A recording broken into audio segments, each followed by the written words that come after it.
Well, it seems like America is determined to repeat the mistakes of what went on behind the Iron Curtain in the Soviet Union as far as its economy is concerned. Remember that a Marxist is simply a socialist who is in a hurry with a Kalashnikov. That's pretty much the only difference. Other than that, socialists around the world and Marxists around the world, for the most part, agree on how everything should be run. It's just the details that are slightly different. And America right now, because of the trouble that we're in, remember that evil always rides in on the back of a white horse, because of the trouble that we're in, America seems determined to rush into stage 2 of socialism, of the 3 stages that there are. And that's what I would like to talk about today here on the program. Let's do some rather broad perspective, because you need to understand that every time a country has rushed into something, usually in the name of change, the people in Germany in 1930 wanted change. Veränderung. They got it. Uncle Adolf came in. The people in Russia wanted change. They got it and went into 70 years of darkness. Change for change's sake is not good. It's a question of what you're changing to. And right now, the mood of politicians from Socialist Party D and Socialist Party R are to take us into another form of socialism. So we might as well look at the stages of socialism and see what we're in for. After all, it went this way in many, many other countries, which are now running away from it. Why shouldn't we try it as well, even if it's doomed to fail? You know, it's been more than 150 years back in the mid-19th century since Frederic Bastiat wrote his tiny little treatise entitled The Law. It's a small work, and it opposed the rampant and failing socialism which had been thrust upon France as a result of the French Revolution.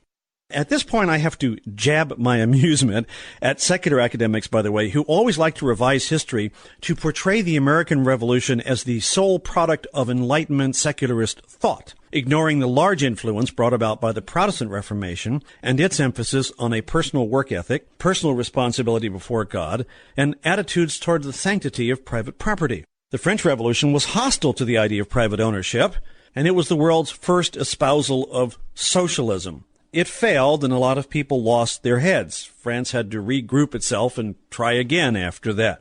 There was a distinct difference between the American Revolution, which provided personal responsibility and capitalism and a vibrant middle class, versus what originally happened from the French Revolution. But I'm getting ahead of myself. I apologize. You see, all of life is interconnected, and I see these relationships between all of these things. So, in his unique pamphlet, Bastiat points out that when the law of any country supports the moral belief systems of the people and the rights of that people, notably property rights, by the way, which are the core ingredient essential to a free society, then the law is perceived as being moral. It lines up with what the people believe. It's a defense against evil, and those who flaunt it are immoral. Payment of taxes and performance of civic obligations are perceived as a virtue, and those who flaunt this as criminals.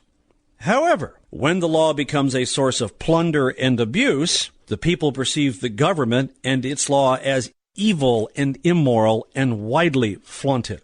Indeed, then flaunting the law is perceived as a virtue. There's another book by contemporary author Hernando de Soto, who lives in Peru, entitled The Mystery of Capitalism, Why Capitalism Triumphs in the West and Fails Everywhere Else. And he points out that the security of private property on the part of the middle class, the people, has been the essential ingredient of the prosperity enjoyed by many Western countries. Without that, the people begin operating their economies outside of the law, which is once again perceived as evil rather than good. In essence, to sum this all up, when a government goes from being a protector of private property to a plunderer of it, it sets itself on a course of chaos and economic ruin and its own ultimate self-destruction. This is where the United States is today. We're in this transition point where government at all stages is going from protection to plunder. So we might as well know where we're going with all of this. Let's look at the 3 steps of socialism. You know, one of the great dangers of any republican is sooner or later its politicians discover they can vote largesse from the public trust to buy themselves favors with various groups. Now, invariably, the first efforts at doing so have to be camouflaged a bit, and they appear via social programs enacted in the name of morality and the public good, or solving some crisis. Remember that evil always rides in on the back of a white horse. I mean, after all, who could oppose that, right? After all, it would be argued, don't you care about the people or the environment? I mean, what about Bambi? Now, I'll be honest with you, the lure of this argument has been irresistible from the Roman Empire, remember bread and circuses, to the French and Bolshevik revolutions, to socialist parties D and R in the United States today. In each case, this sad saga follows a fixed series of steps, resulting in much pain, destruction of property, misery, and oftentimes, unfortunately, death. Step 1. The moral argument and the promise of something for nothing. To fund these allegedly moral programs and to save Bambi, the assets of citizens must be taxed, read seized, but it's in the name of morality. It's a good thing. When this all starts out, whether the taxation is by means of inflation or by means of direct taxation, only a few wise and isolated voices warn that, these programs resemble scams, and those people are generally ridiculed by the gentle politicians who fiercely demonize these voices as selfish and uncaring about the poor, or Bambi. At first, the rich are the only ones plundered and asked to pay more of their fair share, but this is okay because it's only right. In the U.S., the income tax originally only affected upper bracket individuals, remember? It took quite some time before everybody was paying income tax, and then more time before only certain targeted groups paid tax and other people didn't pay any tax. At this early stage, very few people complain, and everybody seems happy except for those nagging few voices warning of dire consequences ahead. And best of all, the gentle legislators appear to be heroes, placing our feet firmly on the road to utopic ecstasy. Soon they promise all the have-nots will have, and those who do have will have just a little less. But after all, it's moral. It's just their fair share. I mean, don't you care about the poor, or the environment, or the welfare of the country, or Bambi? But the dream very quickly turns into a nightmare. But as time rumbles on, the number of people dependent upon these programs swells, along with the number of free is what they say, government programs. Free things do sell, and that's what politicians want to do, sell their importance. Within just a few years, these moral programs become immense and unwieldy, requiring large, bloated bureaucracies to administer them and to ward off the inevitable fraud and corruption which consumes an ever greater part of the tax booty that comes in and gives less to the originally intended recipients. Now, not only are the recipients dependent on these programs, but also the bureaucrats and agents who administer them. Somewhere along the line, the gentle legislators figure out that their baby moral dragon has grown up, and they're not controlling it, it's controlling them. But in order to retain their prestigious position, ever-increasing sources must be found to feed the rapacious raptor which they have hatched. The tax burden rapidly shifts downward into the middle class as the gentle politicians coo that only the rich are being soaked. Concomitant with the increase of taxation, the miracle of monetary inflation is discovered as central banks print more and more money to allow the utopic ecstasy to continue over and above what the taxation will allow. This starts a process of monetary inflation, debasement of the currency, which causes the citizens to have to work harder and faster and faster and faster to keep up with the loss of value and the rise of prices. It actually affects the lower and middle classes the worst. The rich can absorb it. It's slow at first, but it accelerates along an exponential path, and ultimately it destroys everything the middle class has worked for. Additional reptilian food sources, they call them revenue streams, are created. More fees, fines, permits are required to do almost anything, driving the cost of production and doing anything up. And coupled with this is a bewildering array of regulation and compliance requirements, which require more and more, which all just makes doing business and life more difficult. Big businesses can absorb this. The middle class and small businesses ultimately buckle and collapse under the strain. But alas, the dragon is not satisfied. Stage 2, war between the government and its citizens. At some point in this process, the unwashed masses out there start to suspect that their politicians really aren't gentle. This is where war between government and people erupts. It's a transition point through sort of a never-never land when the gentle politicians still tell you they're gentle, but the people realize that their government has gone from being a protector of private property to a predator, from morality to immorality. The transition doesn't take place all at once, but one by one, members of the middle class suddenly realize, we're working like mad and getting nowhere. And what they do make is confiscated in taxes or destroyed in inflation. As tax rates push ever higher into confiscatory ranges, the people begin to take defensive action against what they no longer perceive as a moral duty, but legally sanctioned plunder. The rich move their assets and sometimes themselves out of the reach of the dragon. They expatriate. They go somewhere else. Sometimes the rich can convince the dragon not to eat them as much as they do the middle class by tossing the dragon a sacrificial victim as required or threatening the dragon with an atomic cannon if he doesn't behave himself. The middle class doesn't have this option. They don't have atomic cannons and they don't have the means to threaten the dragon, so it opts to fight the dragon by engaging in deceptive and evasive maneuvers. They cheat on taxes. They seek to conceal taxable assets. An underground economy springs up. Whenever possible, transactions are shielded from the ever-prying eyes of the hungry dragon. As the ravages of taxation and inflation eat out the middle class and their very substance, a survival instinct kicks in, and that vibrant underground economy gets going. It uses barter, precious metals, other means to conceal taxable activity. Regulatory laws are flaunted as people try to see what it is they get away with. After all, the laws are perceived as being immoral. Part 2 of Stage 2 kicks into gear as government responds by imposing more and more laws and regulations with increasing fines and penalties and prison sentences. To block the rampant flaunting of law, the dragon then wants to monitor everything its citizens do in order to assure that plunder shall be paid, all in the name of the rule of law and morality. As more and more laws are passed, soon all citizens become lawbreakers. They can be guilty when they need to be for purposes of extortion or intimidation. And this also enables the government to seek more and more pretexts for actually seizing the assets and the real property of citizens. Businesses are nationalized. Property ownership is forcibly transferred from those who oppose the dragon to those who support it. We call it eminent domain. Retirement plans are brought under the protection of the government. Assets are seized on the allegation that a crime has been committed. The list of possibilities is astounding. It is a point of irony that the beleaguered citizens begin an increasing chorus to the politicians they still think might be gentle to fix the problem, unaware of the fact that it was the gentle politicians who hatched the dragon in the first place.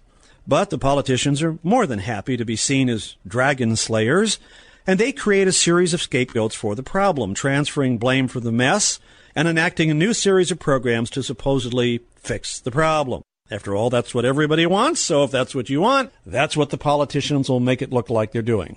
That's exactly what's happening with the oil crisis right now, the energy crisis. It is Congress where the blame can be squarely laid for their policies over the last 30 years that got us where we are. Unfortunately, the programs that the supposedly gentle politicians put into effect to try to deal with the situation really just puts the dragon on steroids. The war is not without casualties, as it becomes ever more difficult for small business to function in the poison atmosphere of taxes, fees, fines, regulations, and prosecutions. More of the middle class throws up its hands and goes elsewhere, or becomes a part of the crowd dependent on the dragon. As inflation devours life savings, people are wiped out, retirees have a difficult time getting on as their lifetime achievements are destroyed, and most of the middle class slides inexorably down the slope into poverty. In an effort to stem the hemorrhage, the middle class then tries to throw out the first group of rascal politicians who are no longer gentle, only to put another group of rascals in. You see, the dragon is now a self-existing creature. It doesn't require gentle politicians. By this stage, it's clear to middle-class businesses, ranchers, farmers, they know who the enemy is. It's the dragon. There is no illusion that the politicians are gentle. As the security of property ownership declines, investments flee. No one wants to invest where earnings will be heavily taxed, or even the possibility of direct confiscation on the mere allegation of having violated a plethora of unknowable, unobservable laws. In some countries, businesses are nationalized. As doing business becomes more dangerous and investments die, jobs drop, increasing the pain of the lower and the middle classes, the economy begins to implode. In the end, the rich are never soaked, the middle class is taken to the cleaners, and the poor discover that there is no such thing as a free lunch and that they're still poor. Stage 3, Dies Irae, the day of wrath and mourning. This is a stage where events turn nasty and chaotic. It is a dangerous time. You see, the politicians are no longer perceived as gentle, but rather as ravenous wolves. Blame and finger-pointing achieves feeding frenzy levels among politicians to deflect responsibility for the chaos they caused as they attempt to hold on to their privileged status. Faith in government and government pronouncements is totally destroyed, along with faith in the currency, which itself is being destroyed. Widespread flouting of the law is common, and tax payments quit. Murders of government agents attempting to enforce the law, along with organized crime, and now a thriving underground economy becomes common. Crime and violence soars, and the domestic economy typically collapses into a depression. Now, when this happens, there are several groups who are violently outraged. The first group consists of those who have been dependent on the dragon for food. Those are the takers. And once the dragon finally has to renege on its promises to feed them for free, they are outraged at the violation of their imagined rights. After all, the dragon's been feeding them all this time. It's our right to be fed for free. The second violently angry group is the middle class, who have been beaten to death to feed the dragon and its cronies. They have lost their livelihood, their savings, their property, and they're out for blood. This is the point where revolutions occur. Sometimes the revolutions are unbloody and simply occur at the voting booth. Sometimes they are indeed bloody and violent. Take, for example, the Bolshevik Revolution. Take, for example, the collapse of the Soviet Union. Take, for example, the Boston Tea Party. It's a very, very dangerous time because there's chaos, there's a breakdown of social order and law, and oftentimes brute force is required to restore this order. And brute force, as history has well shown us just in the 20th century alone, is the fertile ground for dictators and the destruction of rights. Maybe it's one of the great ironies of history that those who started the mess and the chaos and benefited greatly from it are rarely ever called to pay for their crimes and the carnage they caused. Nor does the middle class ever seem to understand how it wound up impoverished. Many of them have listened too much to the gentle politicians turned wolves. Now, obviously, while socialism proceeds through these three stages, any one country doesn't experience all of the incidents I mentioned here. This article is a composite of events from numerous countries that have experienced the ravages of socialism. But it does proceed through these stages and ultimately results in some kind of a radical change of government or of currency or both when it gets to the end of its road. You know, one of the advantages of a civilized society, such as the one we have here in the U.S., or where a lot of our listeners live, is that we can usually avoid bloody revolutions. You know, our own Civil War here is one tragic exception to that. We can deal with issues by shouting at each other in the media and in our legislatures or parliaments, followed by voting for an outcome. This is much preferable to violence. Let's face it, bloody revolutions are not fun, and they're repugnant to intelligent people. Property rights are destroyed during them. People are killed, maimed, wounded. Many things happen that cannot be repaired. However, the requisites for a successful non-bloody revolution, such as the Ron Paul Revolution, is for the people to understand exactly what is happening, and above all, to stop looking to the gentle politicians for their information. That's the core of the crisis we face today. From currency to energy to property rights, all these issues are clouded with so much static that the average person has little real understanding of the issues. And frequently, Democrats and Republicans, Socialist Party D and Socialist Party R, blame each other. Sometimes they're right, but quite often they're both responsible, or they fail to see third-party action at work, that we're moving in a third direction, which neither of them suspects, but probably wouldn't like if they did. As a result, they wind up fiddling while Rome burns, just like they're doing right now on the area of energy policy. One of these issues also is the war on private property. This war must be won in favor of property owners, or the whole structure of freedom and free enterprise is in jeopardy. Understand, we are passing through a radical paradigm change as you watch it. When we come out of the perfect financial storm, things will be different. What they will look like at the end of another 60 months remains to be seen. But they will not be what they were at the end of the 20th century.